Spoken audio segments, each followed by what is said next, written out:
तो इसमें सबसे पहला जो पॉइंट है वो है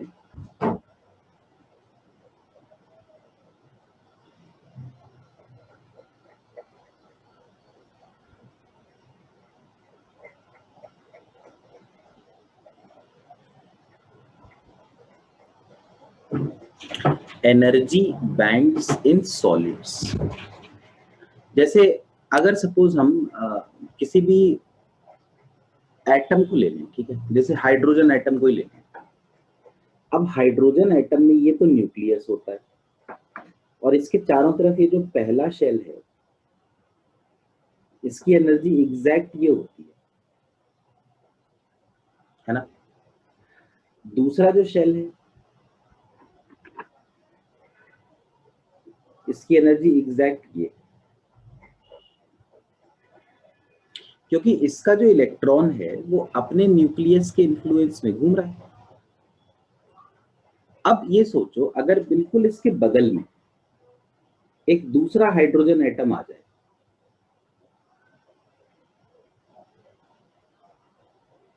तो उसका भी ये इलेक्ट्रॉन है।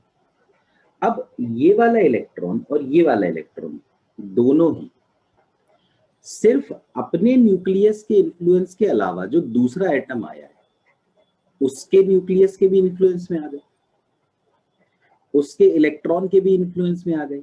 इसीलिए आपको पता होगा एक कोवेलेंट बॉन्डिंग होती है। उसमें क्या होता है, अब ये हाइड्रोजन का एटम इधर आके हो सकता है इसके चारों तरफ ऐसे घूमने लगे, फिर हो सकता है यही यहां घूमने लगे। तो अपन ये कहते हैं ना, इसमें दोनों ने शेयर कर लिया अपना एक एक इलेक्ट्रॉन और H2 बना लिया। समझ रहे हो? तो अगर कोई इलेक्ट्रॉन अपने न्यूक्लियस के अलावा किसी और के न्यूक्लियस में के इन्फ्लुएंस में भी आ जाए, मतलब दूसरे एटम के, तो फिर हम ये नहीं कह सकते कि उसकी एनर्जी हमेशा 13.6 ही रहेगी, क्योंकि 13.6 जो हमने निकाला था ये हमने सिर्फ ये लॉजिक लगा के निकाला था कि भाई ये अपने न्यूक्लियस के अराउंड घूम रहा है। तो ऐसा जो फिनोमेना है वो सॉलिड्स में बहुत होता है, क्योंकि क्या होता है सॉलिड में जो एटम्स हैं वो एक दूसरे के इतने पास आ जाते हैं कि जो इलेक्ट्रॉन्स हैं, अब जैसे सपोज अगर हम बात करें सिलिकॉन की या कार्बन की, तो उसमें तो बहुत सारे इलेक्ट्रॉन्स हैं, एक सिंगल तो है नहीं।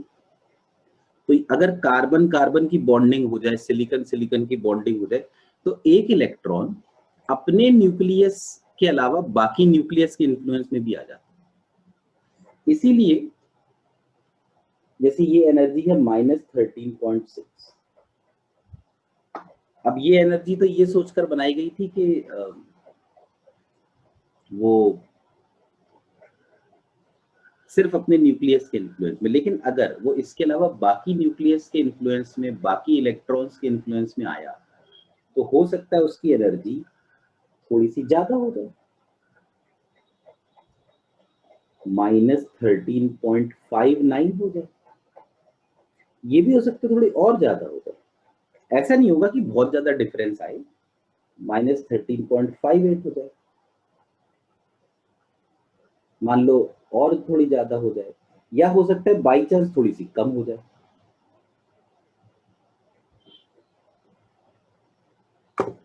तो सॉलिड के केस में किसी एक इलेक्ट्रॉन की एनर्जी एक पर्टिकुलर लेवल होने की बजाय इतने लेवल्स में से कुछ भी हो सकती है, because it is not only under the influence of its own nucleus but under the influence of the nucleus of the surrounding atoms also। तो यही जो रेंज मिलती है ना एनर्जी लेवल्स की, इसको कहते हैं एनर्जी बैंड। यानी कि यहां लिख देता हूं कि energy band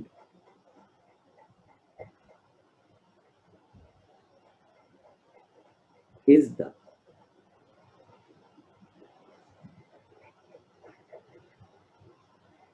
range of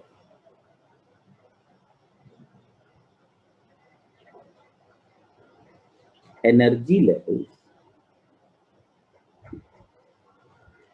available to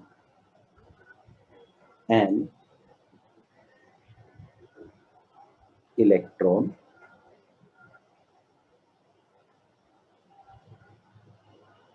in a solid. Range of energy levels available to an electron in a solid.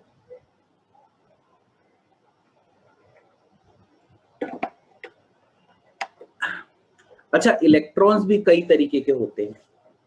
जैसे कि कुछ इलेक्ट्रॉन्स तो वो होते हैं जो आउटर मोस्ट ऑर्बिट में घूम रहे होते हैं, लेकिन ऐसा नहीं होता कि वो आउटर मोस्ट ऑर्बिट को छोड़कर चले जाए। जैसे हाइड्रोजन का एटम है, तो हाइड्रोजन का जो एटम है उसका इलेक्ट्रॉन उसके चारों तरफ घूमता रहेगा इन द फर्स्ट ऑर्बिट, लेकिन ऐसा थोड़ी कि उसको छोड़कर चला जाएगा।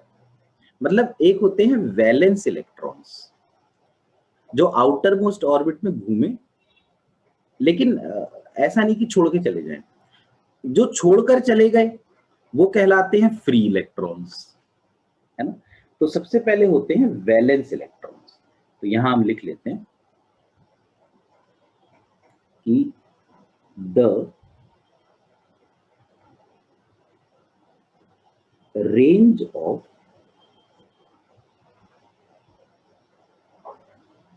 Energy levels which is available to the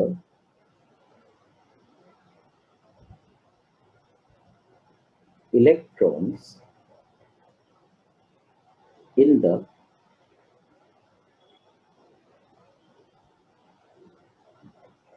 outermost orbit. The range of energy levels available to the electrons in the outermost orbit is called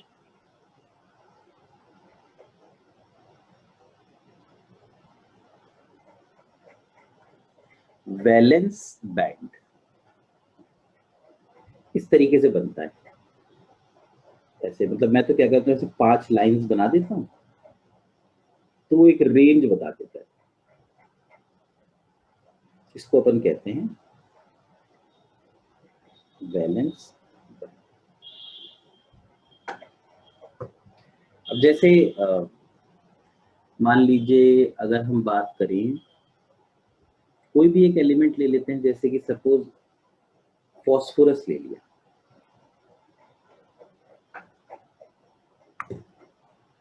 phosphorus में 9 इलेक्ट्रॉन्स हैं मेरे ख्याल में।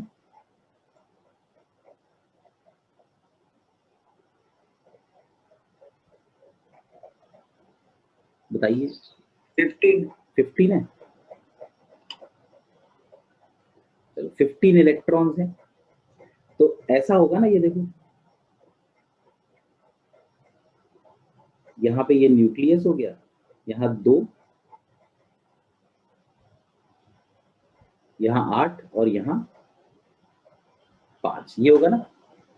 तो ये जो 5 इलेक्ट्रॉन्स हैं ना, ये पांचों इलेक्ट्रॉन्स नॉर्मली जैसे हम कोई फॉस्फोरस का ही रख दें, तो नॉर्मली तो ऐसा नहीं होता ना कि ये 5 इलेक्ट्रॉन्स छोड़कर चले जाएं फॉस्फोरस को। 1-2 भी नहीं जाते, बस ये इसके चारों तरफ घूमते रहते हैं। लेकिन चूंकि फॉस्फोरस अगर सॉलिड केस में हो तो उसमें ये 5 इलेक्ट्रॉन्स अपने न्यूक्लियस के अलावा दूसरे जो न्यूक्लियस हैं उनके इन्फ्लुएंस में भी आ जाते हैं। इस वजह से ये जो 5 इलेक्ट्रॉन है, वैलेंस इलेक्ट्रॉन्स, इनकी एनर्जी का लेवल सेम नहीं हो सकता है। इन 5 में से कोई एक यहाँ हो, कोई एक यहाँ पे हो, फिर कोई एक यहाँ पे हो, कोई एक यहाँ पे हो और कोई एक यहाँ पे हो। अब इसी के बगल में जो दूसरा फॉस्फोरस का एटम रखा है उसके भी 5 इलेक्ट्रॉन होंगे। उन 5 इलेक्ट्रॉन्स का कोई जरूरी नहीं, कोई यहाँ पे हो सकता है, कोई इधर हो सकता है, कोई यहाँ हो सकता है, कोई यहाँ हो सकता है। समझ पा रहे हैं आप? इसके बगल में कोई और फॉस्फोरस का एटम होगा, उसके जो 5 इलेक्ट्रॉन्स होंगे उनका यहाँ कहीं होगा।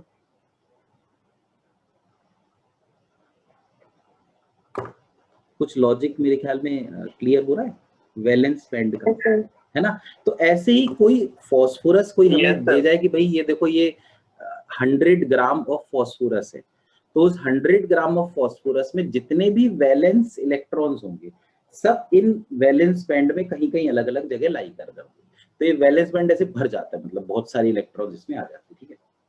अब मान लीजिए आप फॉस्फोरस को एनर्जी सप्लाई करना शुरू करें, हीट एनर्जी, लाइट एनर्जी, ठीक है, किसी भी तरीके से, ताकि इलेक्ट्रॉन निकल पाए।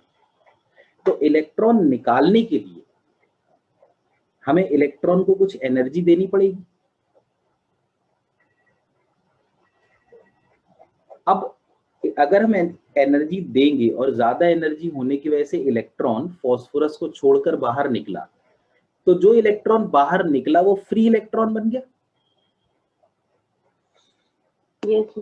तो उस फ्री इलेक्ट्रॉन की एनर्जी, अगर हम थोड़ा सा लॉजिक लगाएं, सोचें, उस फ्री इलेक्ट्रॉन की एनर्जी क्या ये जो अंदर घूम रहे हैं इनसे ज्यादा होगी या कम? ज्यादा होगी ऑब्वियसली, क्योंकि एनर्जी दी है तभी तो बाहर निकला। ज्यादा हो, अगर एनर्जी देते ही नहीं तो बाहर कैसे निकलता? तो जब वो इलेक्ट्रॉन्स फ्री हो गए तब उनकी एनर्जी का जो लेवल है उसको हम कहते हैं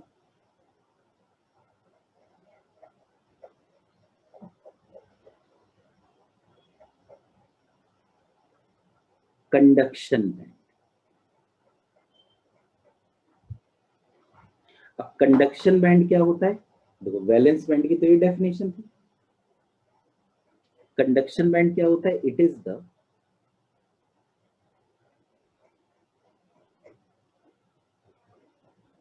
range of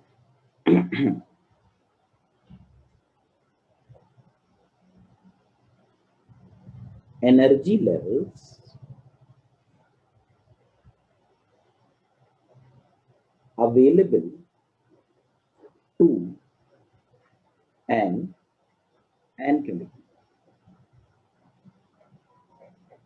available to the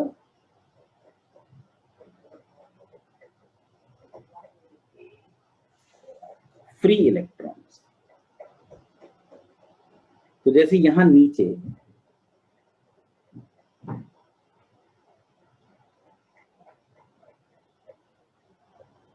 यहां पे ये हमने वैलेंस बैंड बनाया,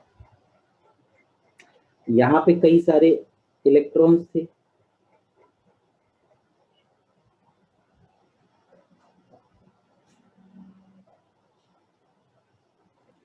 जब इन इलेक्ट्रॉन्स को एनर्जी दी गई तो ये एक ऊपर वाले लेवल में चले गए।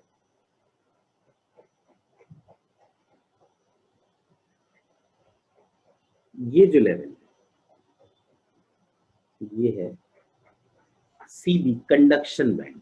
तो कंडक्शन बैंड में जाना इतना आसान नहीं है, जब एनर्जी दी जाएगी तभी वो जाएगा, है ना।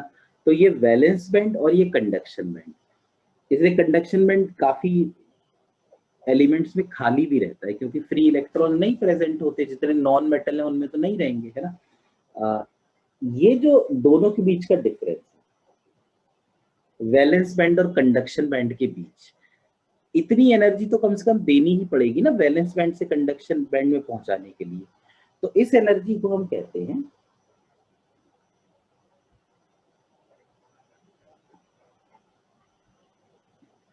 Energy gap.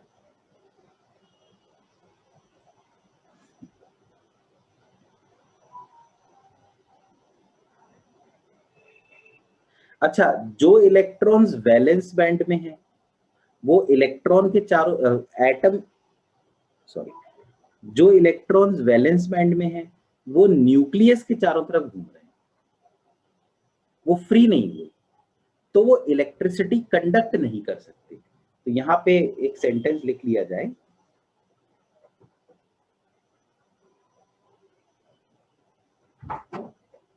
कि electrons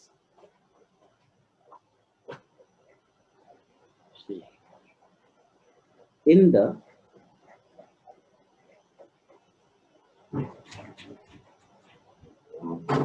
valence band are not able, electrons in the valence band are not able to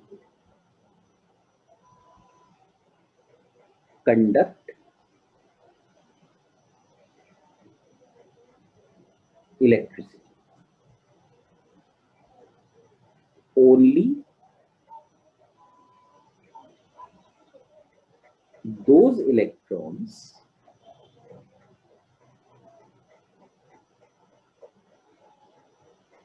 which are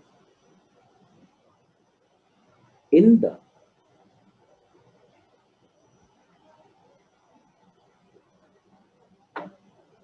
conduction band can conduct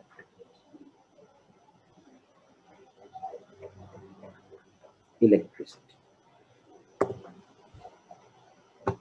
तो क्या आपको ये वाला डायग्राम समझ में आया, बताइए। Yes sir. पूरा जो सेमीकंडक्टर का लॉजिक है वो इसी डायग्राम पे बेस्ड है, वैलेंस बैंड, कंडक्शन बैंड और एनर्जी गैप। यहाँ पर मैं एनर्जी गैप के बारे में और लिख देता हूँ कि what is energy gap.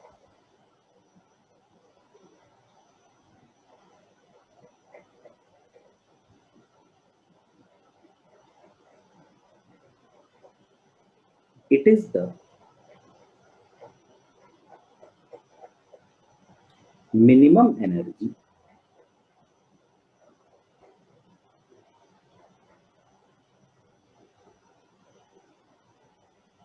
required to transfer the electron from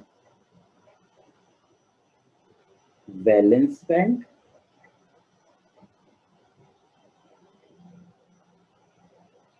to the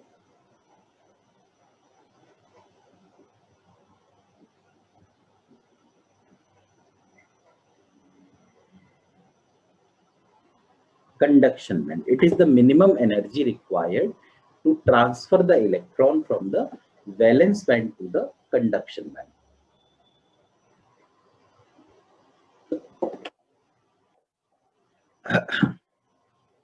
अब ये जो पूरी थ्योरी है ना, इस थ्योरी को कहते हैं band theory.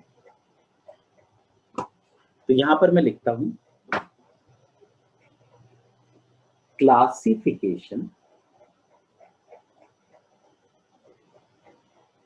of elements on the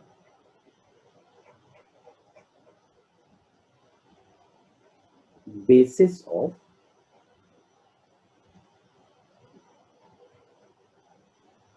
band theory. Classification of elements on the basis of band theory.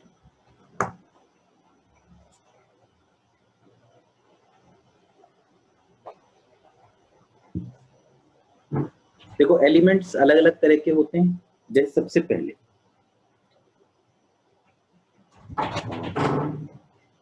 Metals,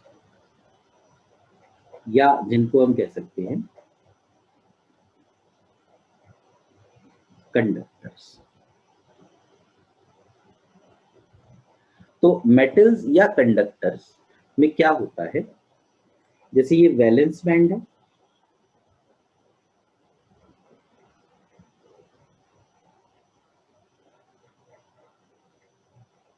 एक कंडक्शन बैंड होता है।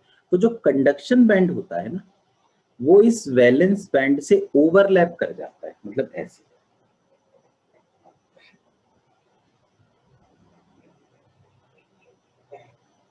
ऐसे। तो इन केस ऑफ मेटल्स या conductors, the valence band and conduction band overlap. अच्छा, overlap करने से क्या होगा, वैलेंस बैंड में बहुत सारे इलेक्ट्रॉन्स हैं, यहां मैं रेड कलर से काट दूंगा,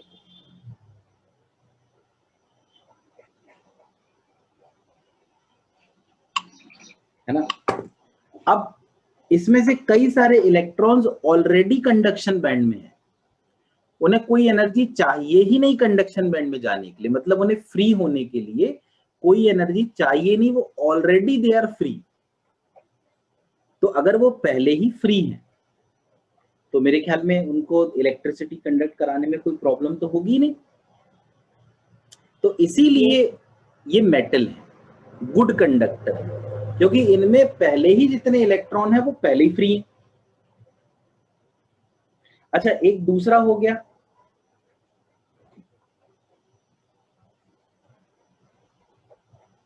जिनको हम कह सकते हैं इंसुलेटर्स या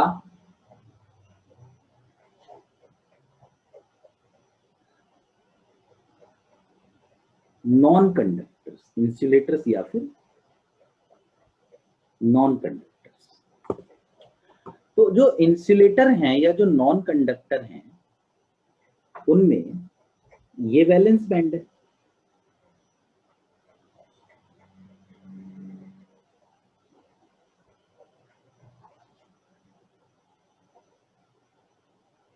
और कंडक्शन बैंड ना इससे बहुत ऊपर रहता है,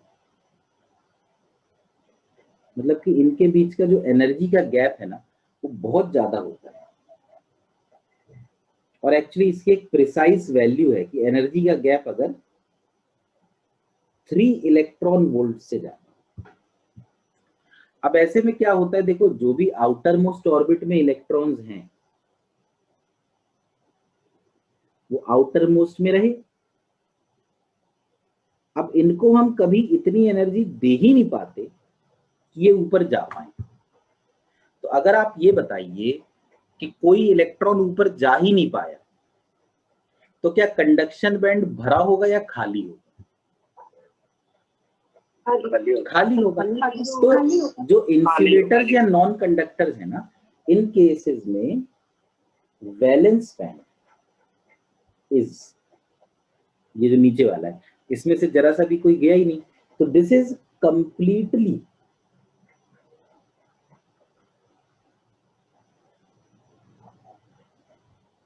फिल्ड, पूरा भरा है। And conduction band is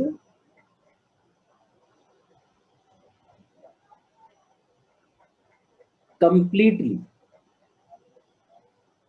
empty, पूरा खाली है।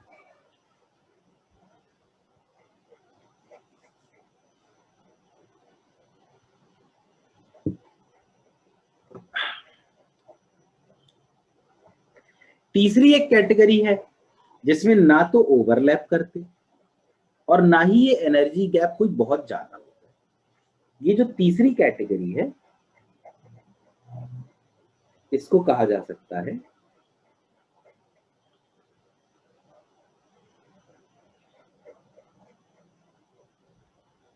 सेमीकंडक्टर्स वाली कैटेगरी। इस केस में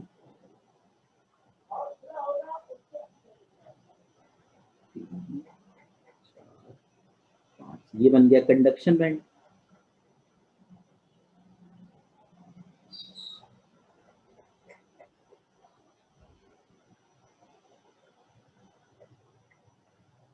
ये बन गया वैलेंस बैंड। वैसे तो वैलेंस बैंड में ही होते हैं सब। अब देखो इसमें एक्चुअली फर्मी ने एक बात कही थी। फर्मी ने कहा था कि अगर सपोज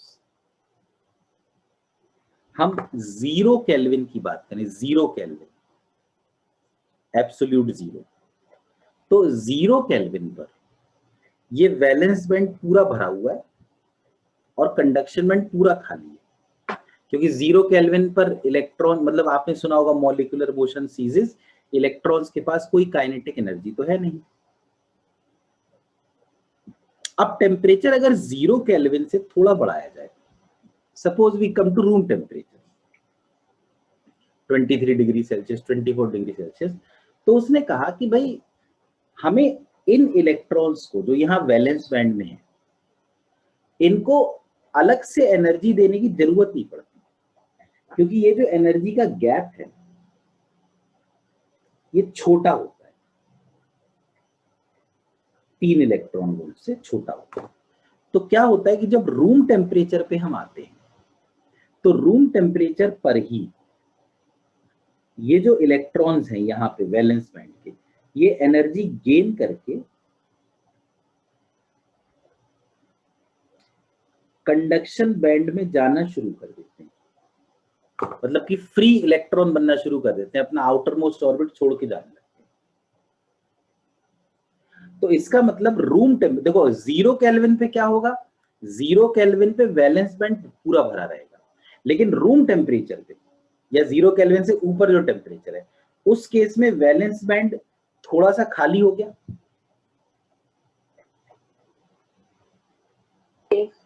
और कंडक्शन बैंड थोड़ा सा भर गया।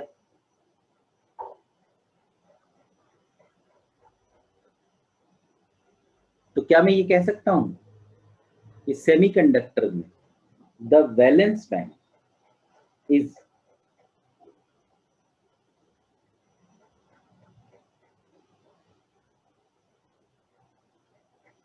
पार्शियली एम्प्टी, थोड़ा सा खाली हो चुका, and the conduction band is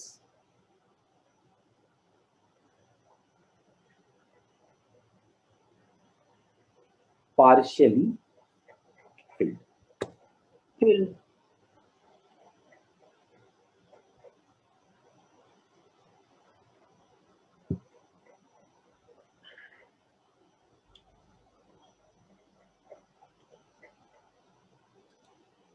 तो तीनों के बीच का डिफरेंस तो मेरे ख्याल में समझ में आ ही गया होगा, ठीक है।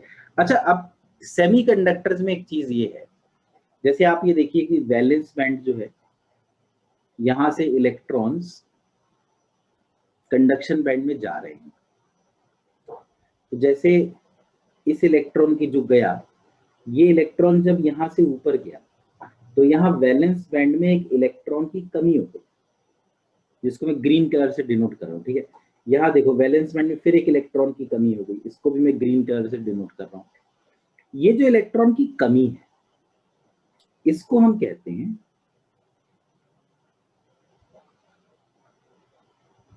होल। तो यहां पर हम होल के बारे में थोड़ा सा लिख लेते हैं। When an electron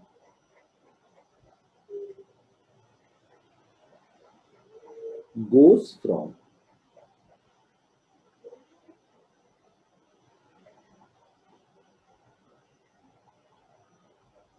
valence band to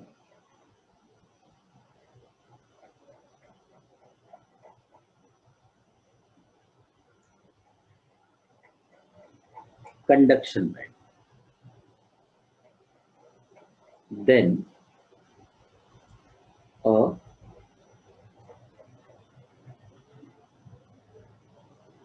deficiency of electron is created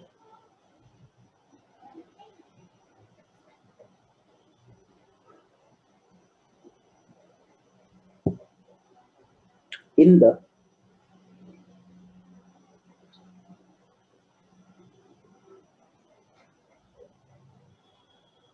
अच्छा, ये ध्यान देने की जरूरत है, डेफिशिएंसी ऑफ इलेक्ट्रॉन कहाँ हुई,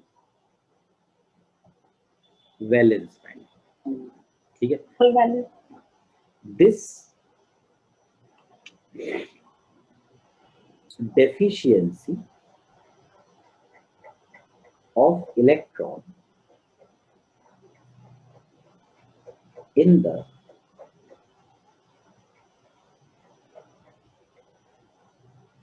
valence band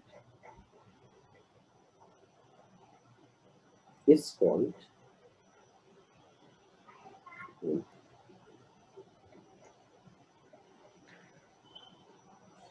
अच्छा, होल जो है, होल हैज अ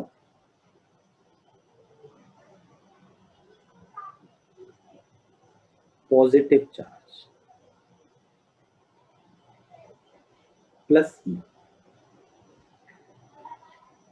होल भी इलेक्ट्रिसिटी कंडक्ट कर सकता है, लेकिन चूंकि होल सिर्फ वैलेंस बैंड में बनता है, इसलिए अगर वो इलेक्ट्रिसिटी कंडक्ट करेगा तो वो वैलेंस बैंड में ही करेगा। तो यहां पे हम लिख लेते हैं hole can also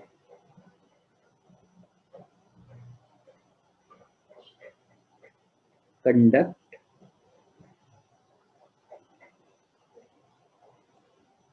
electricity in the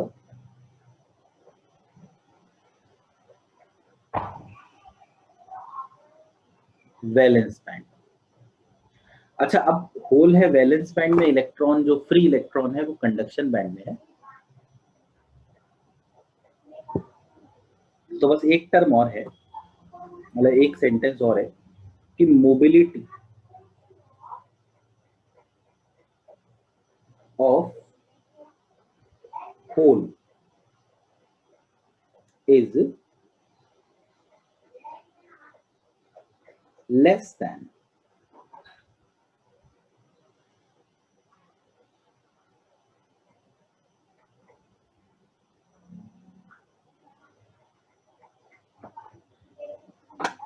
mobility of electron. तो ये बताइए, इतना क्लियर हुआ? Yes sir. तो होल ही मोबाइल है। Yes sir. होल भी चल सकते हैं, जैसे फ्री इलेक्ट्रॉन चलते हैं ना, होल भी चल सकते हैं। अभी हम देखेंगे होल का कैसे चलता है, होल कैसे मूवमेंट करता है।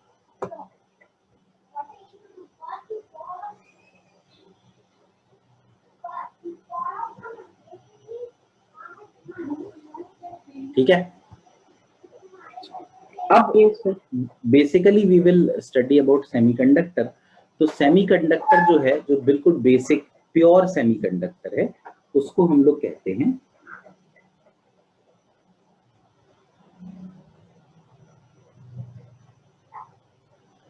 इंट्रिंसिक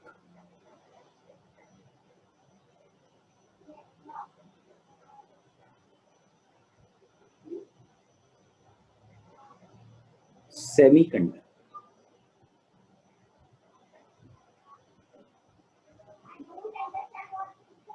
इंट्रिंसिक सेमीकंडक्टर का मतलब है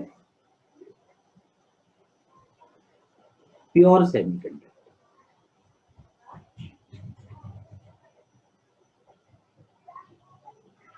जैसे फॉर एग्जांपल सिलिकॉन। तो अगर मैं सिलिकॉन का यहां डायग्राम बनाऊं,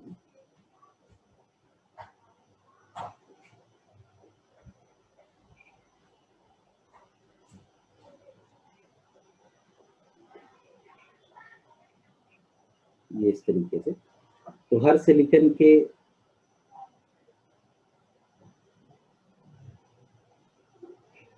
इस तरीके से 4 आउटर मोस्ट ऑर्बिट में इलेक्ट्रॉन्स हैं।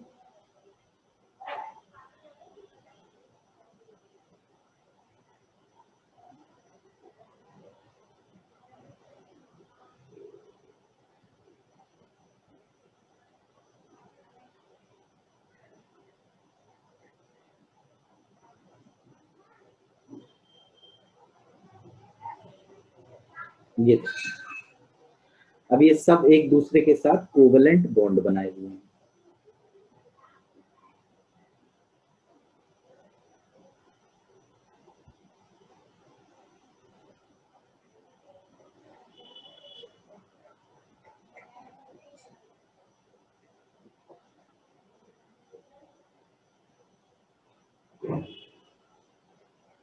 इस तरीके से, तो ये जो भी इलेक्ट्रॉन्स है ना, जो आउटर मोस्ट ऑर्बिट में है, जो बॉन्ड बनाए हुए हैं, ये सब के सब वैलेंस इलेक्ट्रॉन्स हैं।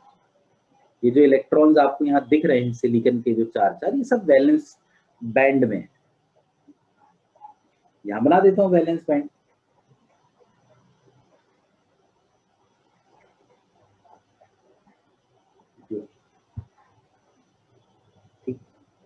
सब जो इलेक्ट्रॉन्स हैं वो यहाँ,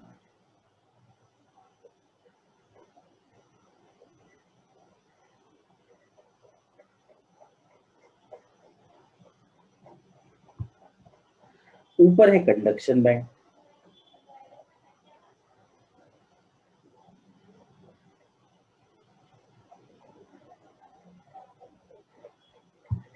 अब रूम टेम्परेचर पे क्या होता है कि ये जो सिलिकॉन है, सपोज ये वाला, इसका एक इलेक्ट्रॉन ये बॉन्ड तोड़ देता है। एनर्जी दी हमने, एक इलेक्ट्रॉन को एनर्जी मिली, तो उसने ये वाला बॉन्ड तोड़ दिया और तोड़कर वो बाहर आ गया, तो ये बॉन्ड टूट गया। बॉन्ड टूटने का ये मतलब नहीं कि दोनों इलेक्ट्रॉन फ्री हो गए, एक फ्री हो गया तो दूसरा बोला अब मैं बॉन्ड किसके साथ बनाऊं, तो वो नहीं बनाएगा। तो हम कहते हैं कि भाई यहां बॉन्ड क्यों नहीं बना, क्योंकि यहां पर ये जो इलेक्ट्रॉन था ये अपनी जगह से गायब हो गया। तो ये जो है ना, ये डेफिशिएंसी, ये है होल। क्या ये पॉइंट समझ में आया? अब जो इलेक्ट्रॉन फ्री हो चुका है, जैसे ये रेड कलर का जो इलेक्ट्रॉन है फ्री हो चुका है, ये तो चला गया, कहीं भी जा सकता है, ठीक है, चला गया ये बात, because now it is free. ये होल यहां रह गया। अब ये होल का मतलब इलेक्ट्रॉन की कमी। तो होता क्या है कि जैसे इसके बगल वाला कोई सिलिकॉन है, तो वो क्या करता है, इसको अपना ये इलेक्ट्रॉन दे देता है ताकि ये इलेक्ट्रॉन यहां पहुंच जाए और दोबारा से बॉन्ड बन जाए। लेकिन इस प्रोसेस में यहां पे होल आ गया, वापस से होल बन जाए, है ना। अब हो सकता है इस सिलिकॉन के इस इलेक्ट्रॉन की कमी को भरने के लिए इसके बगल वाला सिलिकॉन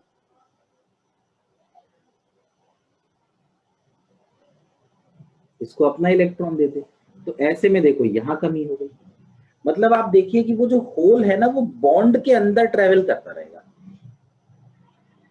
एक एटम से दूसरे एटम। ये इलेक्ट्रॉन जैसे फ्री हुआ था, यहां पहुंच गया था, तो यहां होल। अब ये होल ना इसी वैलेंस बैंड में ही ट्रेवल करता रहेगा, वैलेंस बैंड में ही चलता रहेगा। और जो कंडक्शन बैंड है, ये इलेक्ट्रॉन कंडक्शन बैंड में चलता रहेगा। क्या ये लॉजिक समझ में आया? बताओ कि होल कैसे चल रहा है। असल में होल के चलने का मतलब बस यही लॉजिक है कि जो बगल वाला सिलिकॉन था उसने अपना इलेक्ट्रॉन दे दिया। तो हम ये कहते हैं भाई होल अब वहां पहुंच गया, है ना। तो एक यहाँ पे मैं लिख देता हूँ सेंटेंस कि electrons conduct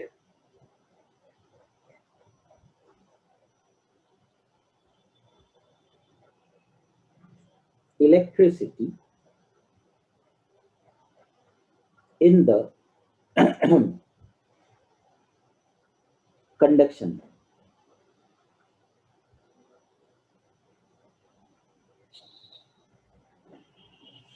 But holes conduct electricity in the valence band.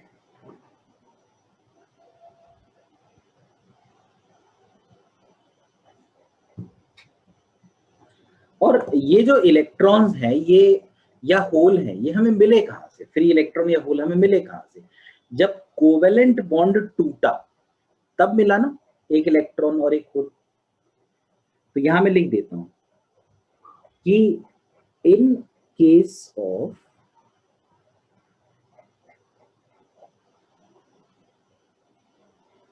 intrinsic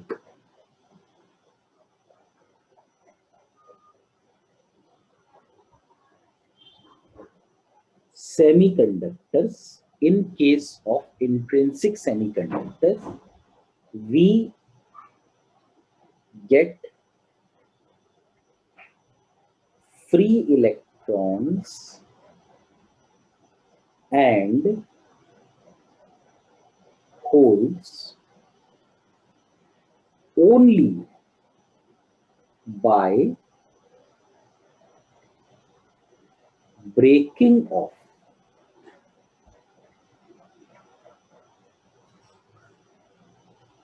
covalent bonds. क्या सही है? In case of intrinsic semiconductors, we get free electrons and holes only by the breaking of covalent bonds.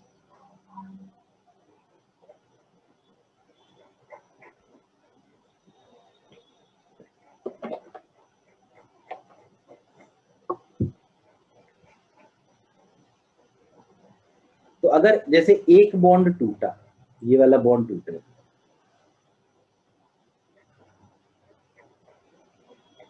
तो इस bond के टूटने से एक electron free हुआ और एक होल मिल गया।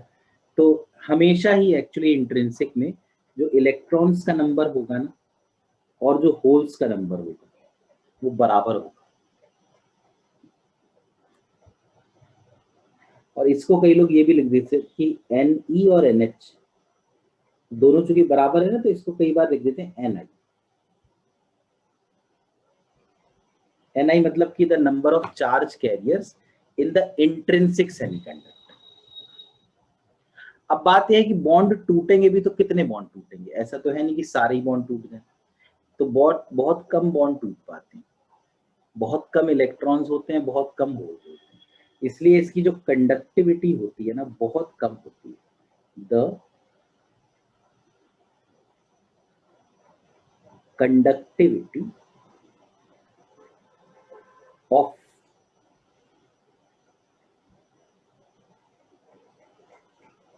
intrinsic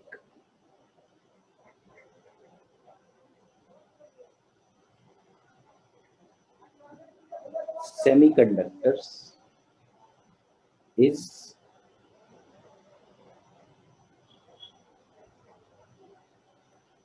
very small. The conductivity of intrinsic semiconductors is very small.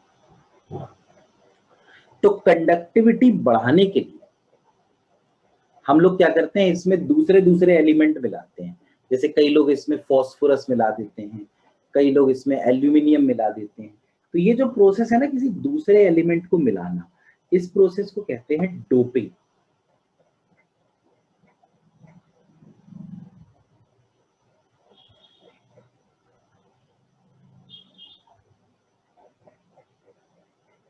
Doping.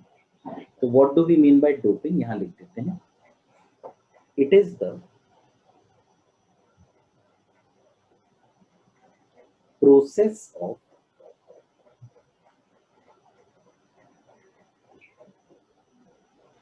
increasing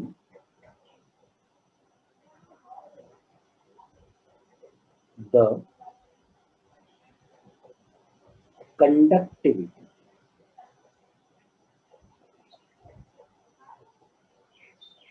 of an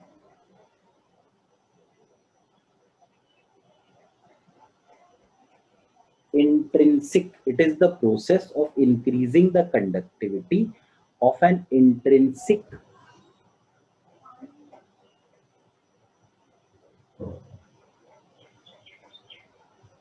semiconductor by adding extra electrons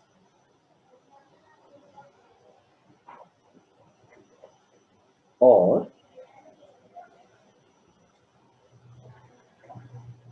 extra holes, extra electrons और extra holes। तो कहां से हम लाएं एक्स्ट्रा इलेक्ट्रॉन्स, एक्स्ट्रा होल्स कहां से लाएं? This is accomplished by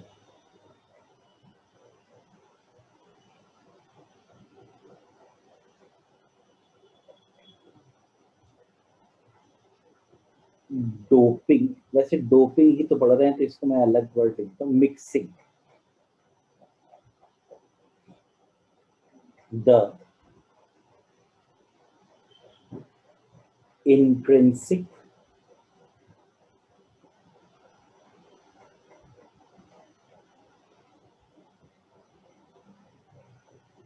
semiconductor with a trivalent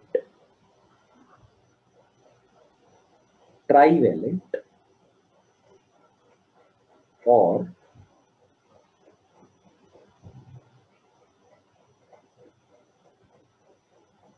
pentavalent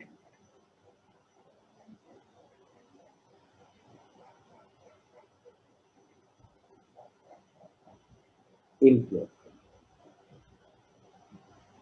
trivalent मतलब होता है जिसमें लास्ट में 3 इलेक्ट्रॉन्स हो, पेंटावैलेंट मतलब जिसमें लास्ट में 5 इलेक्ट्रॉन्स हो. आफ्टर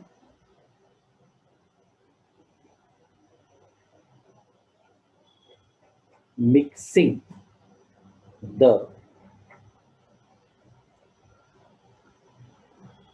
इम्प्योरिटी मिक्स करने के बाद the semiconductor is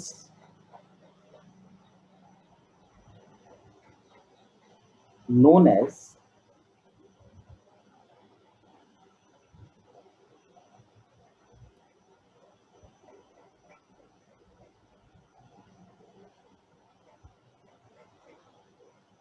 extrinsic semiconductor.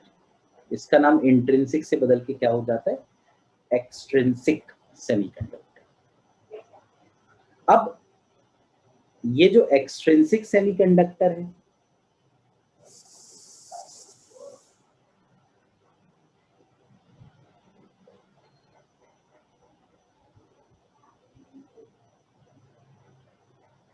ये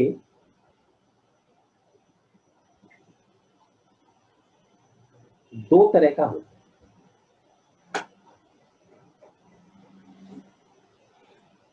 एक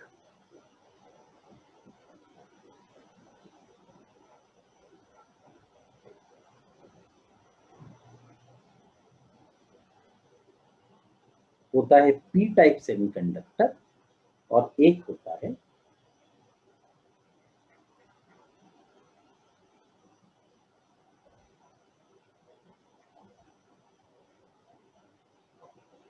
N type semiconductor. One is the P type semiconductor, other is the N type semiconductor. तो अगर हम बात करें, पहले हम एक काम करते हैं, N टाइप सेमीकंडक्टर के बारे में पढ़ते हैं. तो N type semiconductor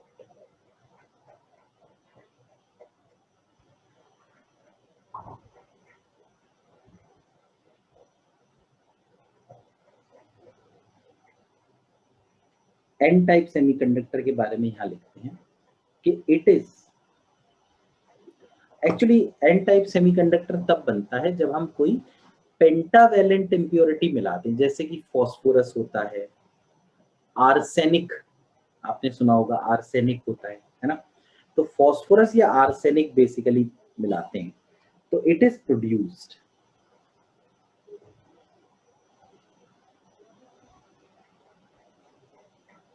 by doping the intrinsic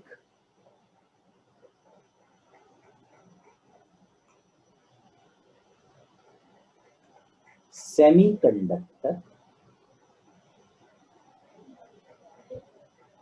with a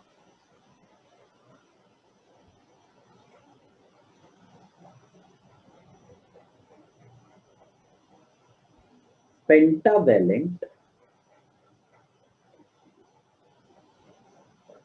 impurity. ठीक है, पेंटावेलेंट इम्प्योरिटी। अच्छा एक चीज और, एन टाइप सेमीकंडक्टर मतलब ऐसा बिल्कुल नहीं होता कि इस पे निगेटिव चार्ज, पी टाइप का मतलब भी ये नहीं होता कि उस पे पॉजिटिव चार्ज। ठीक है, तो एन टाइप सेमीकंडक्टर या पी टाइप सेमीकंडक्टर दोनों ही न्यूट्रल होते हैं। तो यहां लिख भी देते हैं कि दिस सेमीकंडक्टर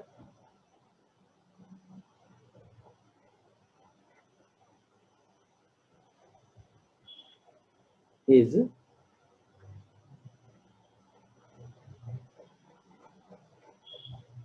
electrically न्यूट्रल। ये जो सेमीकंडक्टर है ये इलेक्ट्रिकली न्यूट्रल है। अब है क्या, देखो कैसे बनाते हैं इसको।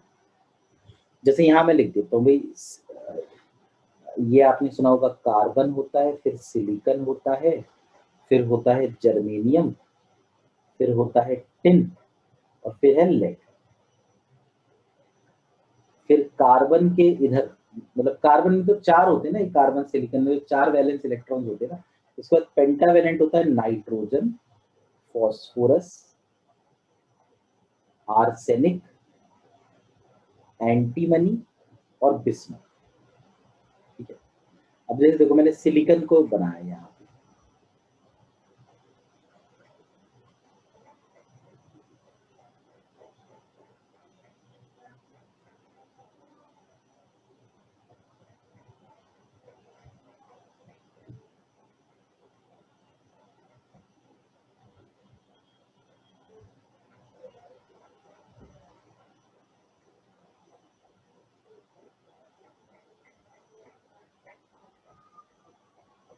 भाई जब तक इम्प्योरिटी नहीं मिलाओगे तब तक तो इंट्रिंसिक ही रहेगा ना ये सिलिकॉन।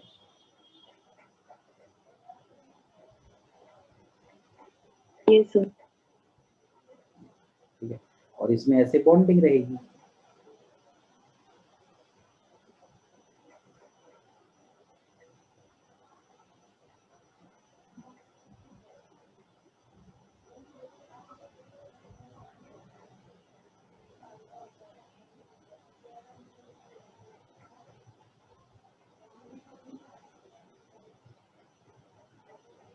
ये अब हम क्या करते हैं, जैसे सिलिकॉन है ना, तो सिलिकॉन के लगभग सिलिकॉन के ही साइज का फॉस्फोरस है, तो इसमें फॉस्फोरस ही मिलाते हैं। ऐसा नहीं कि इन 5 में से कोई भी मिला दिया। इम्प्योरिटी का साइज एटम के साइज के अप्रोक्सीमेटली सेम होना चाहिए। तो यहां से मैंने क्या किया, देखो ये सिलिकॉन हटाया और सपोज यहाँ पे मैंने एक फॉस्फोरस रख दिया। तो फॉस्फोरस में तो आउटर मोस्ट शेल में 5 इलेक्ट्रॉन है ना, तो ये 4 तो बॉन्डिंग कर देते हैं, एक बचा रह जाता है। अब ये जो एक बचा रह गया, ये इलेक्ट्रॉन इस फॉस्फोरस से अलग होके फ्री इलेक्ट्रॉन बन जाता है। तो क्या हम ये कह सकते हैं कि एक फॉस्फोरस अपने साथ एक फ्री इलेक्ट्रॉन लेकर आता है? Yes, sir. क्योंकि Yes, 4 sir. की बॉन्डिंग हुई, एक बच गया, वो जो बच गया वो फ्री हो गया, है ना। अच्छा तो इसमें Yes, sir. इलेक्ट्रॉन्स तो मिलेंगे खूब सारे, ये बात तो सही है, क्योंकि जितने फॉस्फोरस के एटम डालोगे उतने इलेक्ट्रॉन मिलेंगे फ्री। क्या इसमें होल्स मिलेंगे या नहीं?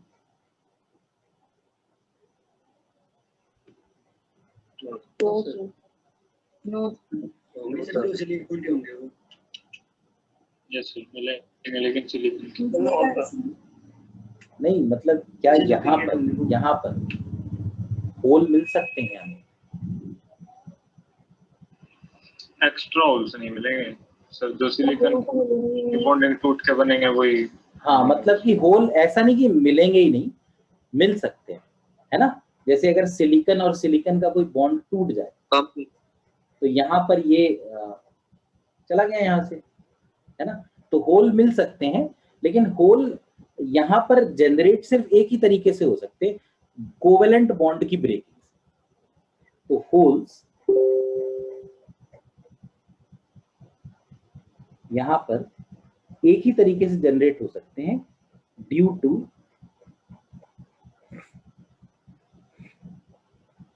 ब्रेकिंग ऑफ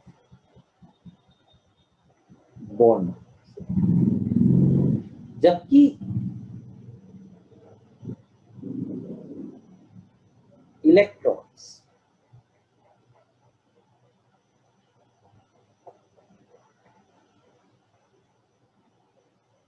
एक तो इम्प्योरिटी एटम से मिल रहे हैं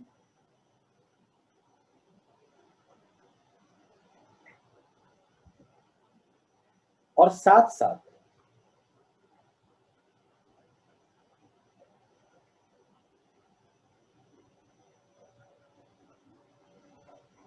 ब्रेकिंग ऑफ बॉन्ड से भी मिल रहे हैं, दोनों तरीकों से मिल रहे हैं। तो ऑब्वियसली इलेक्ट्रॉन्स ज्यादा होंगे और होल्स कम होंगे, तो यहां पर इलेक्ट्रॉन्स को हम कहते हैं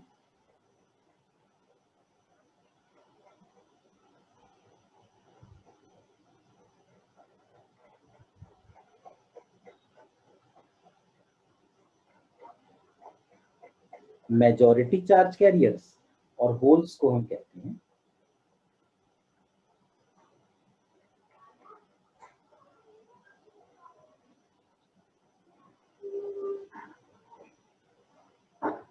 माइनॉरिटी चार्ज कैरियर्स।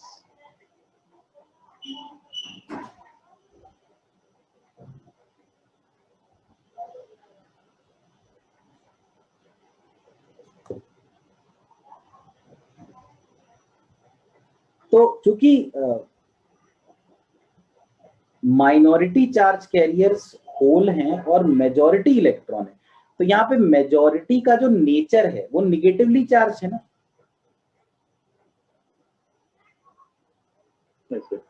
इसीलिए इसका नाम एन टाइप है। एन टाइप कहने का मतलब है कि इस सेमीकंडक्टर में जो मेजॉरिटी चार्ज कैरियर्स है दे आर निगेटिव। अच्छा, एक चीज और है, यहाँ पर इलेक्ट्रॉन्स का नंबर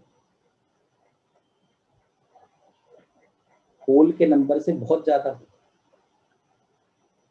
यही सेमीकंडक्टर जब इंट्रिंसिक था तो इलेक्ट्रॉन का नंबर और होल का नंबर बराबर था,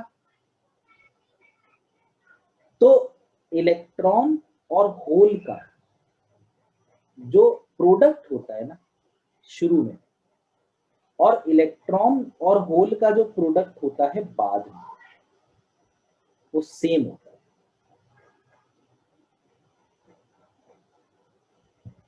तो शुरू में तो जो इनिशियली जो था Ne और NH दोनों ही Ni के बराबर थे, तो इसको Ni का स्क्वायर लिख देते हैं और Ne इंटू NH बाद में होगा। तो इसलिए ये एक इक्वेशन बनता है Ne into NH is equal to Ni का स्क्वायर। इसका बेसिक मतलब यही है कि initially the product of the number of electrons and holes and finally due to the product of electrons and holes. इससे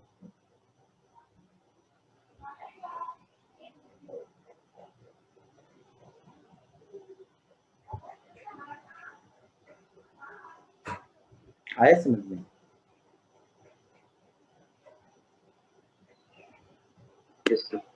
अच्छा, एक चीज और देखो, ये फास्फोरस है, इम्प्योरिटी एटम। इस फास्फोरस में 15 प्रोटॉन्स एंड 15 इलेक्ट्रॉन्स। अब जब ये फास्फोरस यहाँ आया तो एक इलेक्ट्रॉन ले लिया ना इसका, तो अब 15 की जगह 14 इलेक्ट्रॉन्स हो गए। तो आप देखिए जो फास्फोरस यहाँ लगा हुआ है उस पे 15 प्रोटॉन्स हैं, 14 इलेक्ट्रॉन्स हैं। तो क्या आप बता सकते हैं कि उस पे अब चार्ज कौन सा होगा? Positive charge. तो जो यहाँ पे इम्प्योरिटी होती है ना, वो एटम के फॉर्म में नहीं होती, +1, वो आयन के फॉर्म में होती है। तो एक डायग्राम होता है जिसमें हम लोग इस डायग्राम को कहते हैं ब्लॉक डायग्राम, क्योंकि बार बार तो हम इस तरीके से दिखाएंगे नहीं बॉन्ड बना हुआ, तो हम लोग एक डायग्राम बनाते हैं जिसको कहते हैं block diagram.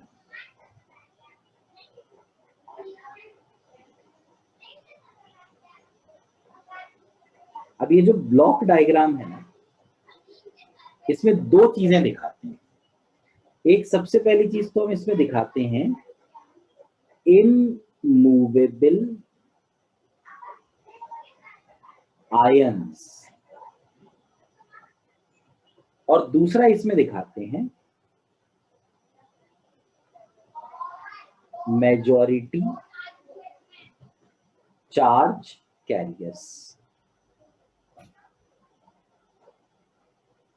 Immovable ions and majority charge carriers. जैसे ये देखो, ये मैंने एक ब्लॉक बनाया और मैं ब्लॉक डायग्राम बना रहा हूं एन टाइप सेमीकंडक्टर। तो एन टाइप सेमीकंडक्टर में फॉस्फोरस प्रेजेंट है जिसका एक इलेक्ट्रॉन ले लिया गया है, तो वो फॉस्फोरस पॉजिटिव आयन बन चुका है। तो मैं यहां पर इस तरीके से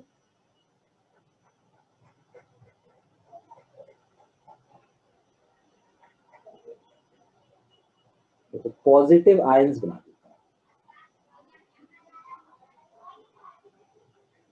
और इमूवेबल आयन मैंने बना दिए, और इसके बाद मैं बनाता हूं कि मेजॉरिटी चार्ज कैरियर कौन सा है। फॉस्फोरस पॉजिटिव क्यों हुआ? क्योंकि उसने अपना एक इलेक्ट्रॉन दे दिया। तो मैं इसके बगल में यहां पर एक इलेक्ट्रॉन बना दूं। ये इलेक्ट्रॉन वही है जो फॉस्फोरस ने दिया है, और ये इसलिए बनाया हमने ताकि एक तो हमें ये भी समझ में आ जाए कि देखो मेजॉरिटी में इलेक्ट्रॉन है, दूसरा ये भी समझ में आ जाए कि ये न्यूट्रल है, क्योंकि जितने पॉजिटिव मैंने बनाए उतने ही इलेक्ट्रॉन बना दिए। तो कभी भी अगर हम एन टाइप सेमीकंडक्टर का ब्लॉक डायग्राम बनाएं,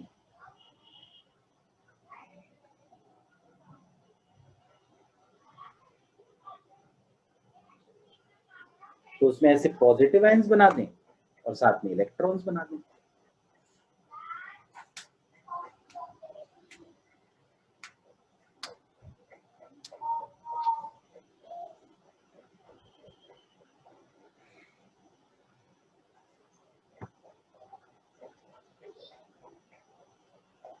देखिए इतना क्लियर हुआ?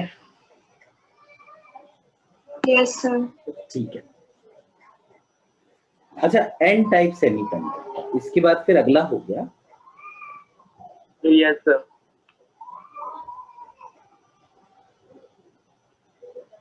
P type.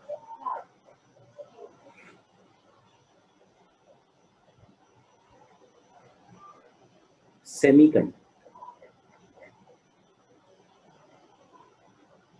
तो पी टाइप सेमीकंडक्टर तब मिलता है जब हम इंट्रिंसिक सेमीकंडक्टर को ट्राईवैलेंट इंप्योरिटी से मिला देते, जैसे एल्यूमिनियम। ठीक है, तो यहां लिख देते हैं it is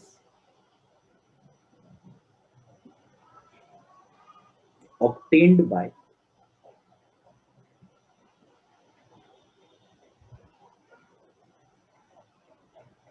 doping the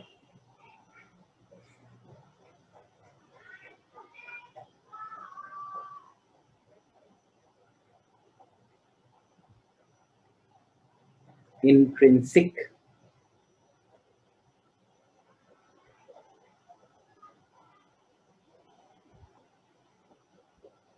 semiconductor with a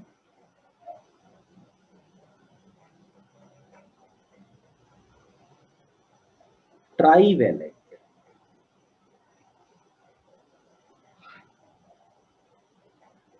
impurity, and it is also, it is, ये लिखना बड़ा जरूरी है, it electrically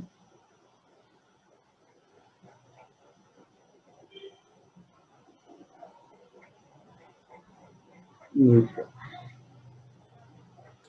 अच्छा, अब जैसे ट्राईवैलेंट देख लेते हैं। कार्बन था, फिर सिलिकॉन था, फिर जर्मेनियम था, फिर टिन, और फिर लेड। और इससे पहले ट्राईवैलेंट है जैसे बोरोन, एल्यूमिनियम, गैलियम, फिर इंडियम, और फिर थैलियम। थैलियम का क्या सिंबल होता है, पता है क्या किसी को? टीएल। चलो टीएल, ठीक है। अच्छा, तो मतलब अब जैसे सिलिकॉन में अगर मिलाई जाए ना कोई ट्राईवेलेंट, तो एल्यूमिनियम ही मिलाई जाए, जर्मेनियम के सेमीकंडक्टर में मिलाई जाए तो गैलियम मिलाया जाए, मतलब इम्प्योरिटी का साइज सेमीकंडक्टर के साइज के बराबर होना चाहिए। अब इसमें क्या है, जैसे यहाँ पे डायग्राम बना देते हैं।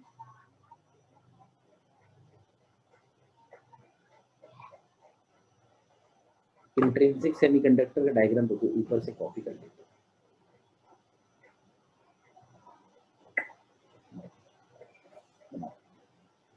सिलिकॉन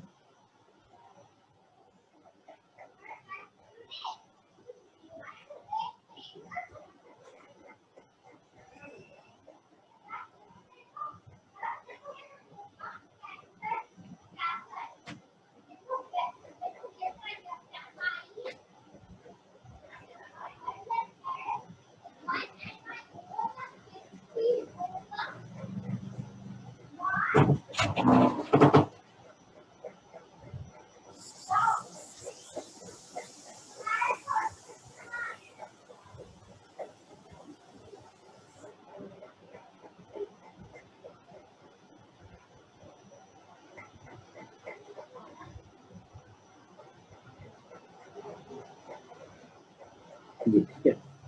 अब ये तो इंट्रिंसिक है,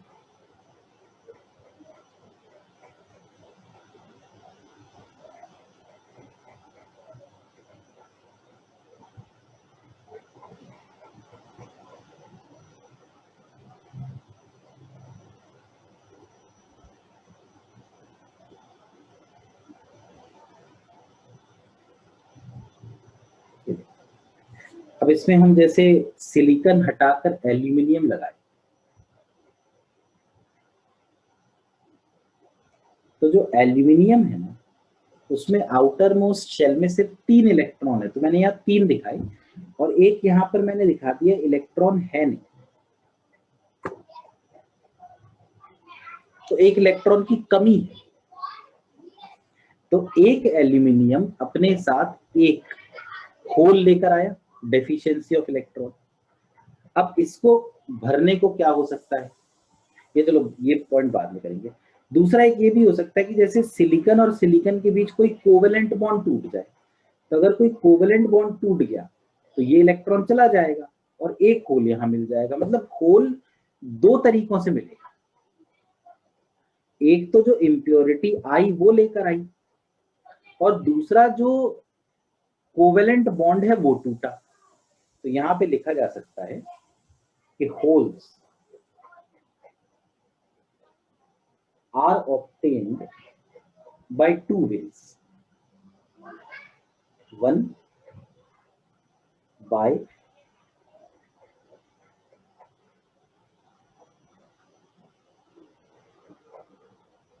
breaking of bonds, and second, by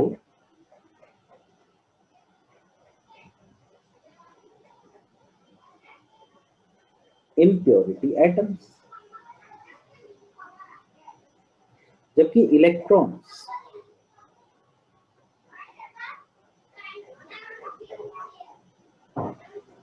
are obtained only by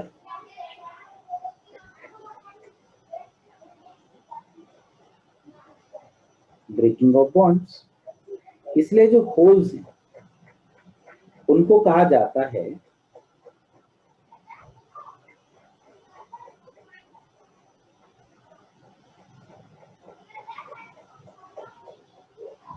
majority charge carriers, और जो इलेक्ट्रॉन्स हैं उनको कहा जाता है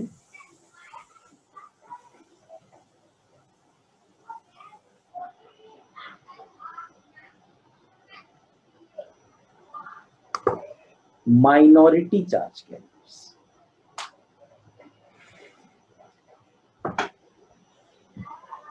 होल्स का नंबर इलेक्ट्रॉन्स के नंबर से बहुत बड़ा होता है, लेकिन जो प्रोडक्ट होता है वो सेम रहता है।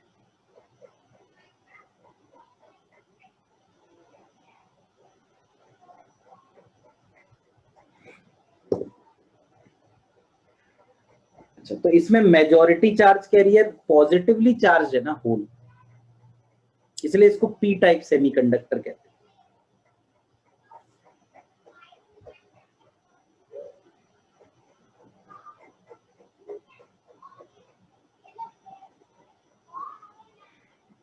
अच्छा, अब देखो इसमें एल्यूमिनियम हैज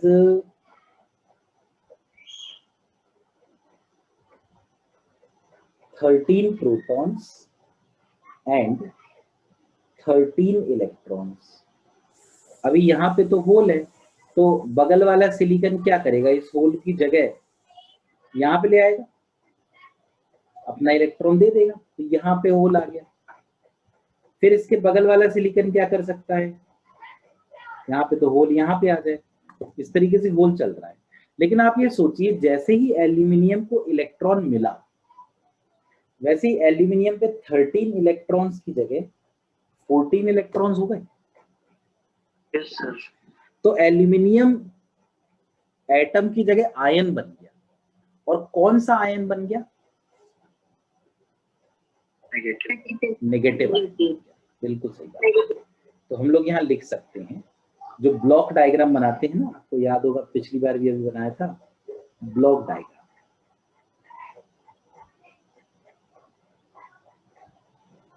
ब्लॉक डायग्राम में एक तो हम दिखाएंगे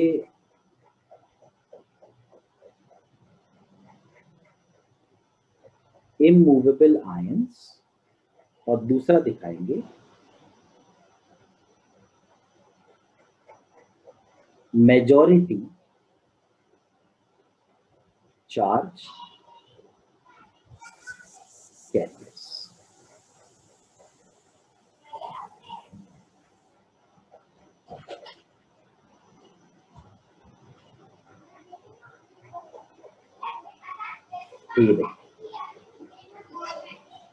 ये है ब्लॉक डायग्राम। अब इसमें एल्यूमिनियम निगेटिव आयन बन चुका है, तो मैं यहां पर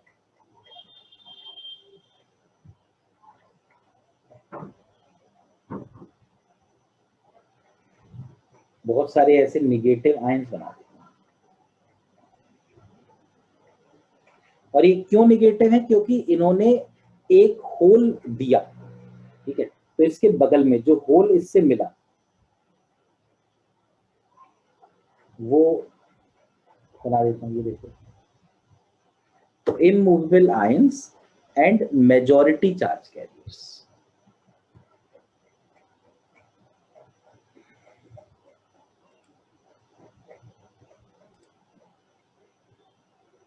तो आपको पी टाइप और एन टाइप क्लियर हुआ क्या, बताइए। Yes sir. अच्छा, पी टाइप और एन टाइप को मिलाकर पीएन जंक्शन डायोड बन जाती है। तो अगला पॉइंट हो गया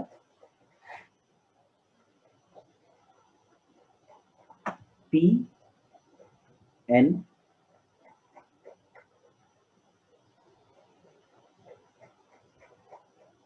junction diode.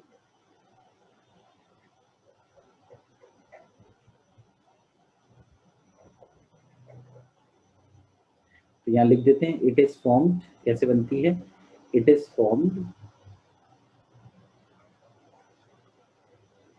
Bye growing a p type and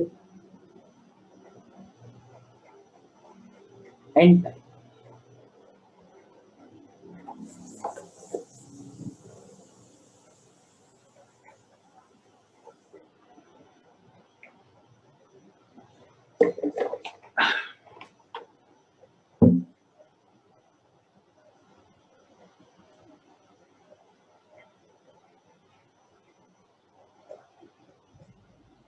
Semiconductor on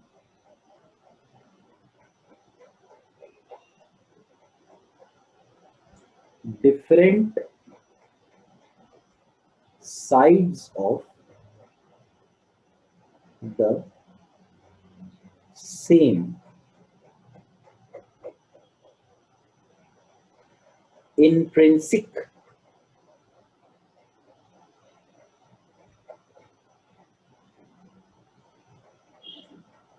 semiconductor. मतलब वो ये कह रहे हैं कि आप एक सेमीकंडक्टर लीजिए और उसको ना ऐसे करके दो हिस्सों में बांट दीजिए, जैसे कि एक तरीके से कि सपोज एक कंटेनर है बड़ा सा और उसमें ना बीच में एक पार्टीशन है, तो उसके बीच में डायोड फिक्स कर दिया, मतलब बीच में ये सेमीकंडक्टर फिक्स कर दिया कि इसका आधा हिस्सा सपोज लेफ्ट वाले पार्टीशन में रहे। सपोज ये एक बॉक्स है, this is a box,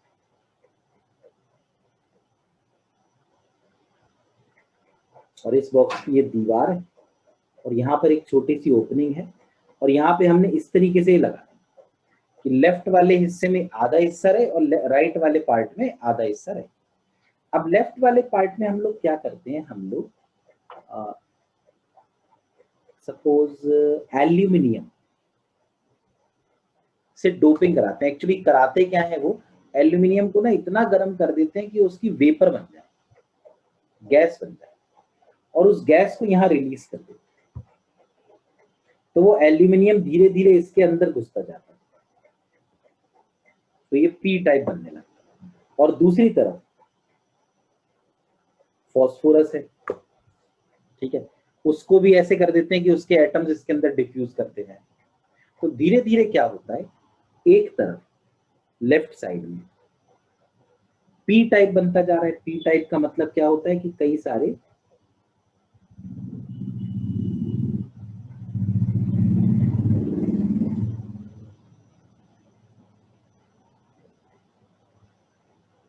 negative ions हैं, क्योंकि एल्यूमिनियम जब आता है तो वो निगेटिव आयन बन जाता है, और कई सारे मेजॉरिटी चार्ज कैरियर्स की बात करें, होल।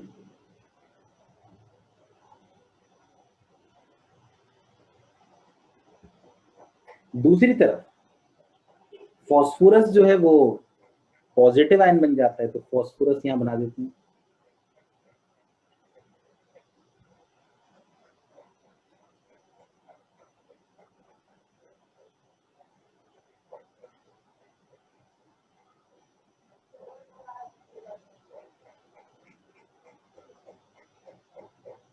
ये देखो पॉजिटिव आयन और बहुत सारे इलेक्ट्रॉन्स रिलीज हुए एक्स्ट्रा।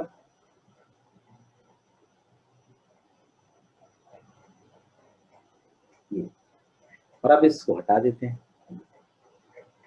बॉक्स, तो this has become a PN junction diode. तो कैसे बनाया जाए ये तो आपको समझ में आ गया।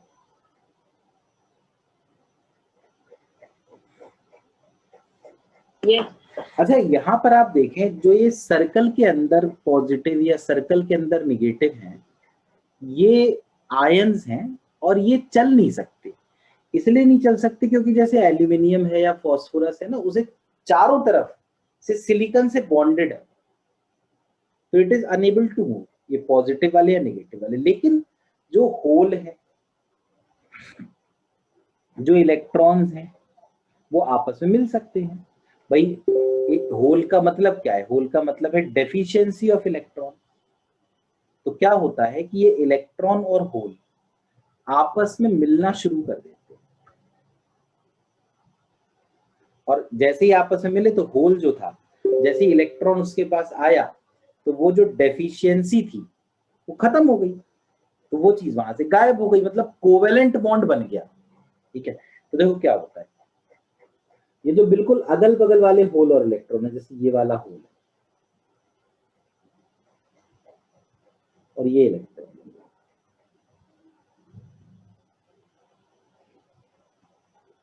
दोनों कंबाइन हो गए, हट गए। देखो ये वाला होल और ये वाला इलेक्ट्रॉन कंबाइन हो गए। ये देखो ये वाला होल, ये वाला इलेक्ट्रॉन कंबाइन हो गए, हट गए। तो इतना हिस्सा ऐसा हो गया जिसमें इलेक्ट्रॉन और होल बचे ही नहीं।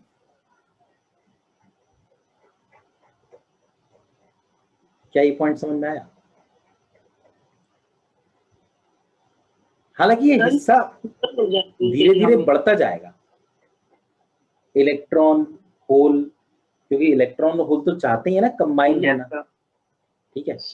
तो ये जो हिस्सा है, ये जो हिस्सा बनता जा रहा है, पहले थोड़ा छोटा होगा, फिर और बड़ा होगा, फिर और बड़ा होगा, इस तरीके से बढ़ता जाएगा।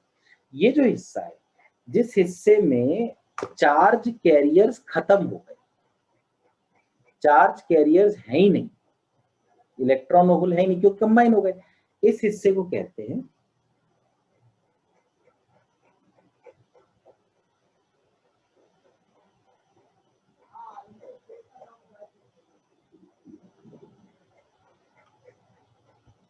Depletion region.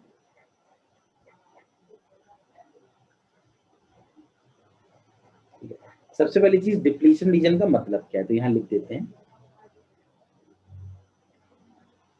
कि depletion region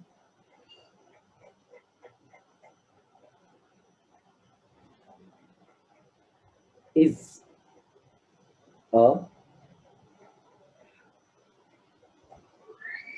region at the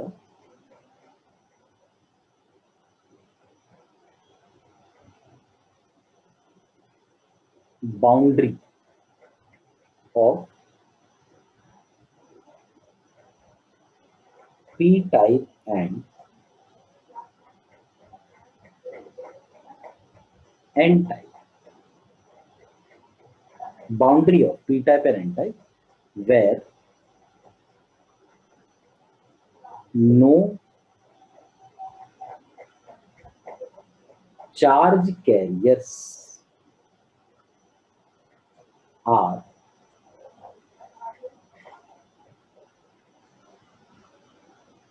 present.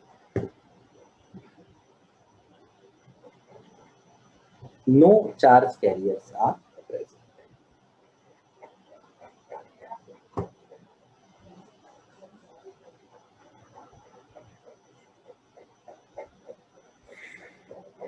तो इस रीजन को मैं बना देता हूं यहां पे ऐसे।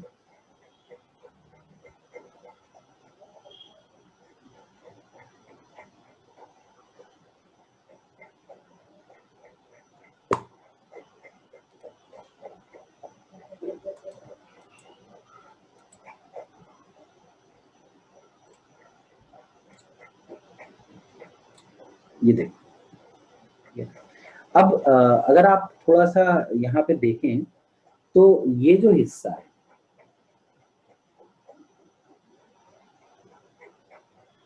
ये हिस्सा ना न्यूट्रल है, क्योंकि यहाँ पर ना होल है ना नेगेटिव चार्ज है।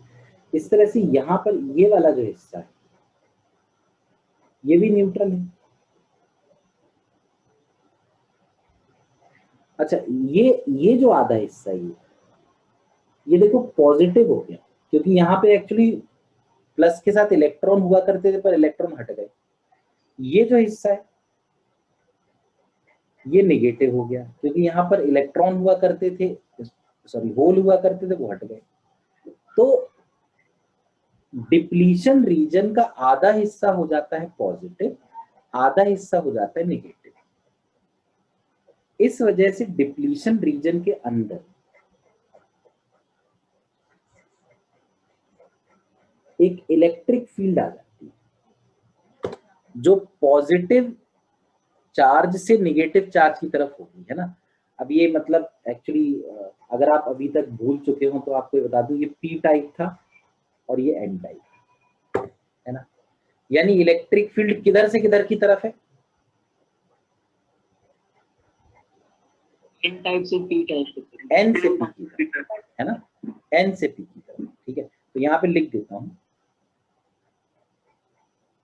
कि इन एन टाइप से inside the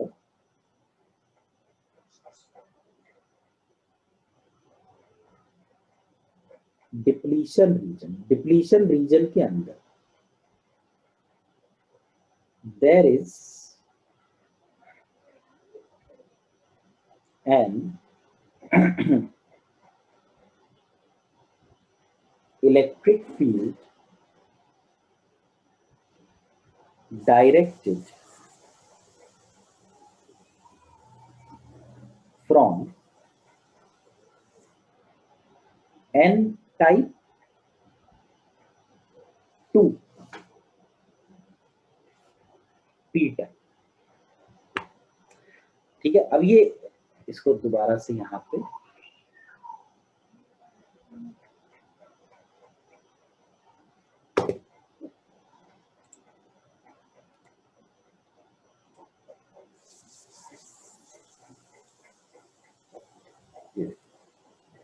ये जो इलेक्ट्रिक फील्ड है ना, ये इलेक्ट्रिक फील्ड आनी बहुत जरूरी है। क्यों जरूरी है? देखो, जैसे अब मैंने आपको बताया था कि इलेक्ट्रॉन और होल क्या कर रहे हैं, कंबाइन करते जा रहे हैं।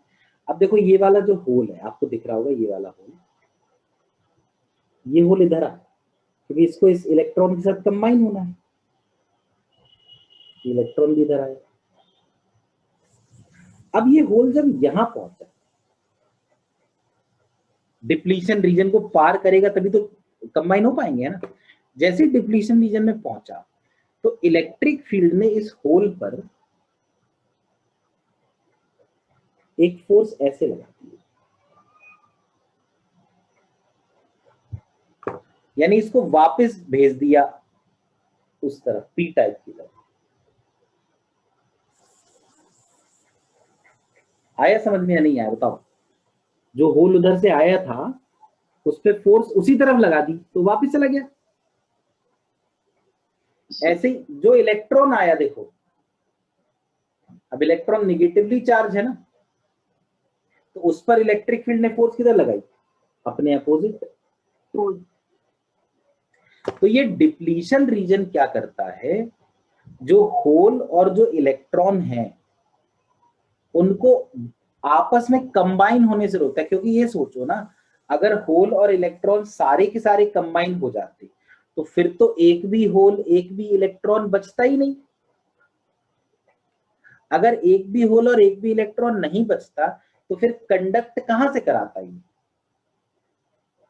तो ये जो डिप्लीशन रीजन है ना, ये इलेक्ट्रॉन्स और होल्स को आपस में मिलने से रोकता है।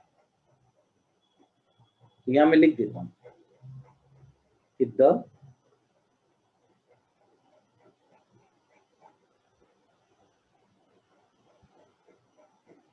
Depletion region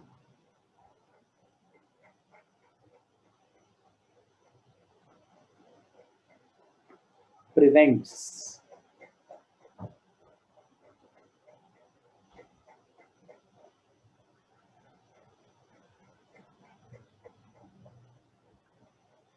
the majority charge carriers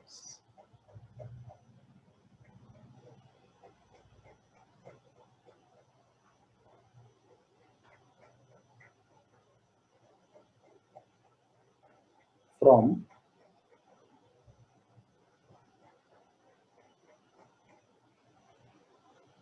crossing the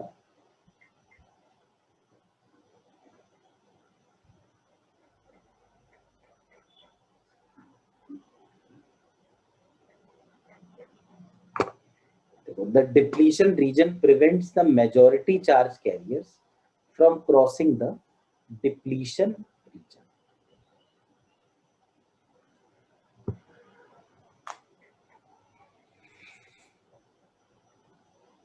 कर लो इस हिस्से को कॉपी।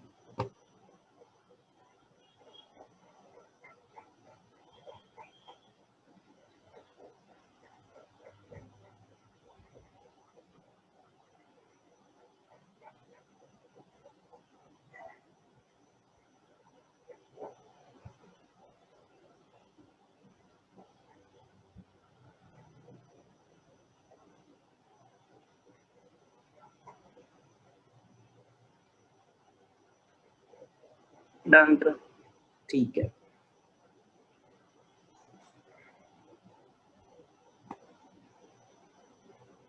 फिर से डायग्राम बना देता हूं यहाँ पे।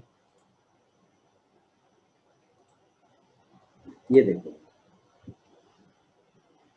न्यूट्रल और यहाँ इलेक्ट्रिक फील्ड, बाकी कहीं इलेक्ट्रिक फील्ड नहीं है, डिप्लीशन रीजन में है ना। ये पूरा हिस्सा जो है, ये पूरा हिस्सा पी टाइप है,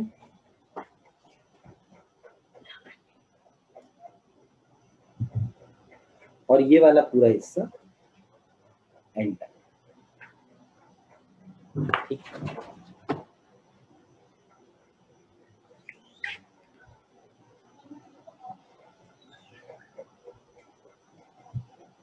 क्या आपको ये याद है कि अगर अपन लोग इलेक्ट्रिक फील्ड की तरफ जाएं तो अपना पोटेंशियल कम हो जाता था, और अगर उल्टा जाए तो पोटेंशियल बढ़ जाता था? Yes sir. अच्छा, अगर मान लो इलेक्ट्रिक फील्ड हो ही ना तो? Electric field high potential. हाँ, अगर मान लो इलेक्ट्रिक फील्ड हो ही नहीं तो पोटेंशियल बढ़ेगा कि कम होगा? Yes sir. कुछ भी नहीं होगा सर। कुछ भी नहीं होगा, है ना, ना बढ़ेगा ना कम होगा। ठीक है, अब यहाँ पे देखो, जो न्यूट्रल वाला हिस्सा है वहां पर कोई फील्ड नहीं है। अब एक आदमी यहाँ चल रहा है, देखो यहाँ से इधर जा रहा है,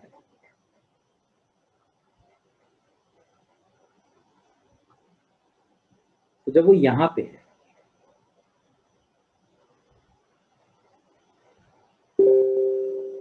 यहाँ पे, तो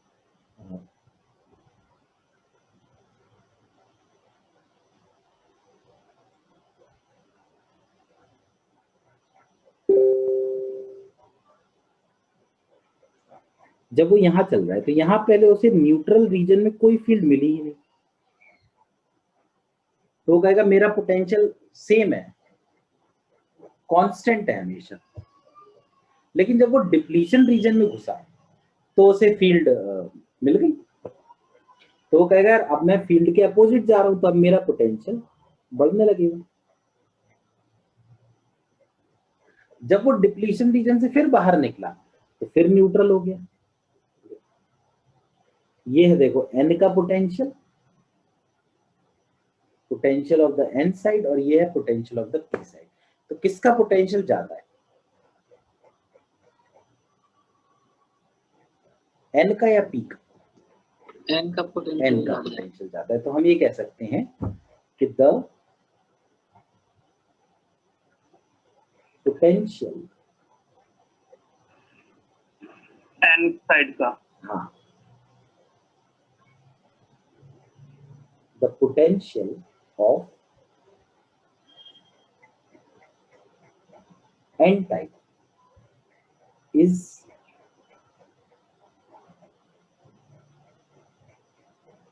more than the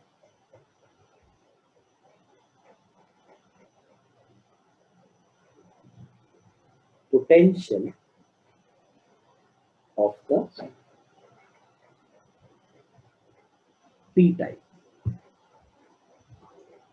और ये जो पोटेंशियल का डिफरेंस है ना, ये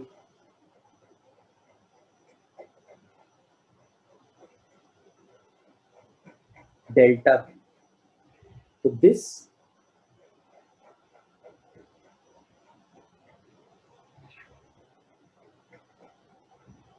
potential difference is called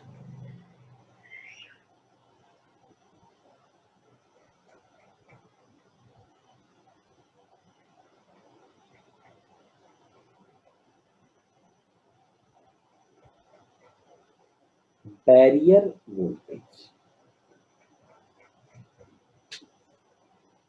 ये डेल्टा V हुआ N का पोटेंशियल माइनस P का पोटेंशियल। अब जो सिलिकॉन है ना, सिलिकॉन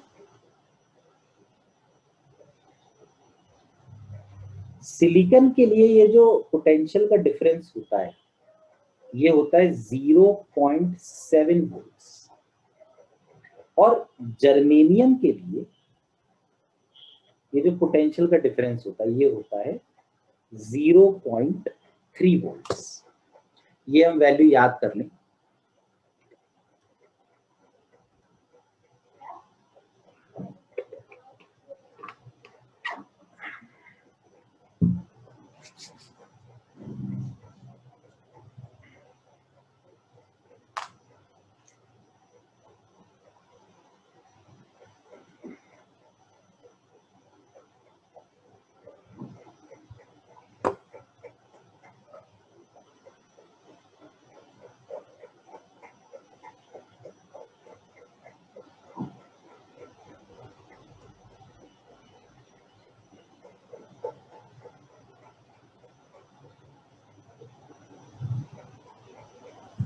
बताओ ये समझ में आया क्या कि n का ज्यादा p का कम?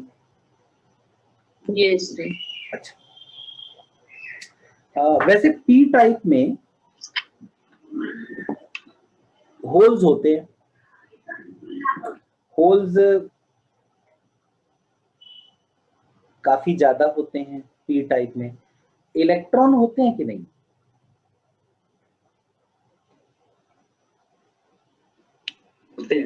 होते हैं पर कम होते हैं ना, तभी उन्हें माइनॉरिटी चार्ज कैरियर कहते हैं। ऐसी n टाइप में इलेक्ट्रॉन्स तो खैर बहुत ज्यादा होते हैं पर होल्स भी होते हैं।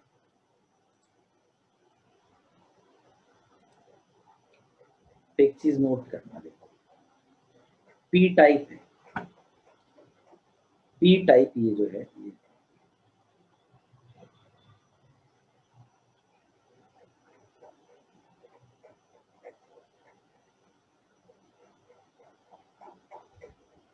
जो p है, p के अंदर इलेक्ट्रॉन भी प्रेजेंट है। रेड कलर से मैं इसको बना रहा हूं। ये इलेक्ट्रॉन अगर इधर आया और यहां पहुंच गया, तो ये जो इलेक्ट्रिक फील्ड है, आपको तो पता ही है कि इलेक्ट्रिक फील्ड निगेटिव चार्ज पर अपोजिट डायरेक्शन में फोर्स लगाते हैं, तो ये ऐसे फोर्स लगाएगी।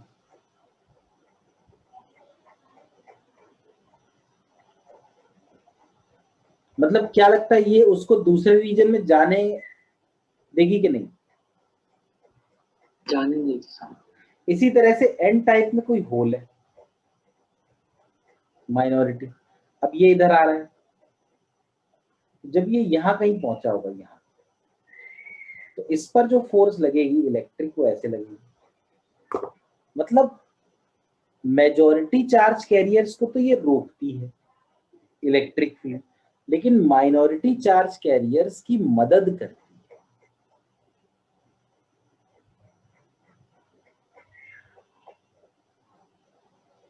तो डिप्लीशन रीजन, अगर हमसे पूछा जाए क्या डिप्लीशन रीजन हर चार्ज को रोकता है, हम कहेंगे नहीं, सिर्फ मेजॉरिटी चार्ज कैरियर को दूसरी तरफ जाने से रोकता है। माइनॉरिटी चार्ज कैरियर को दूसरी तरफ भेजने में मदद करता है। समझ में आया क्यों मदद करता है सर? तो हम यहां लिख सकते हैं कि the depletion region, yes sir, the depletion region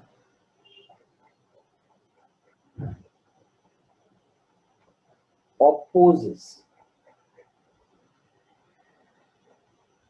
the motion of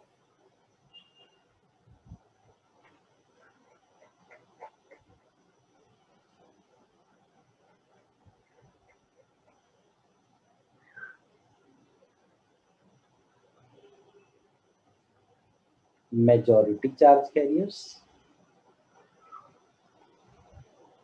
but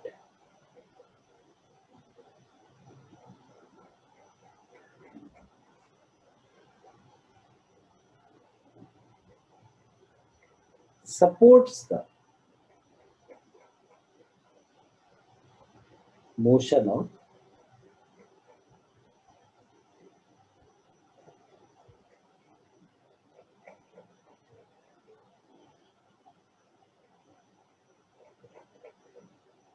minority charge